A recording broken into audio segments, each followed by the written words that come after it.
இந்த இடம் வந்து ஸ்கூல் கிரவுண்டோட எண்டு. இந்த காம்பவுண்ட் சுவர். பிடி கிளாஸில் விளாண்டுட்டு அப்பப்போ இங்கே தான் வந்து உட்காந்துருப்போம். நாங்கள் பசங்க எல்லா பேருமே பார்த்தோம்னாக்கா எங்களுக்கும் ஒகேஷ்னலுக்கும் ஒரே டைமில் தான் பிடி கிளாஸு. நாங்களும் ஒகேஷ்னல் ஒன்றா தான் சுற்றுவோம்.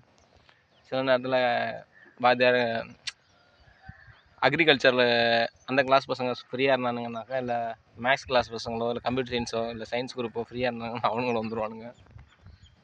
ஏன்னா ப்ளஸ் ஒன் படிச்சுட்டு இருக்கும்போது என்ன பண்ணுவாங்க, வாத்தியாருங்க வந்து கொஞ்சம் கம்மியாக இருந்தாங்க. அதனால் என்ன பண்ணுவோம், கம்பைன் கிளாஸ் அதிகமாக நடக்கும். 2 கிளாஸையும் கம்பேர் பண்ணி தான் கிளாஸ் எடுக்கிற மாதிரி இருக்கும். சில நேரங்களில் என்ன பண்ணுவாங்க, டேய் தம்பிங்களா, நீங்கள் பாடம் நாங்கள் வந்து +2க்கு எனக்கு கிளாஸ் எடுக்கணும், நீங்கள்லாம் கொஞ்சம் போயிட்டு ஒரு பீரியடு சும்மா விளாண்டுட்டுனாது வாங்கடான்னு சொல்லிட்டு ஒரு 2-3 கிளாஸை வெளில அனுப்பிச்சி விடுவாங்க. நாங்கள் ஜாலியாக வந்து விளாண்டுக்கிட்டு ஜாலியாக சுற்றிட்டு இங்கே இந்த கட்டையில் வந்து உட்காந்துருப்போம்.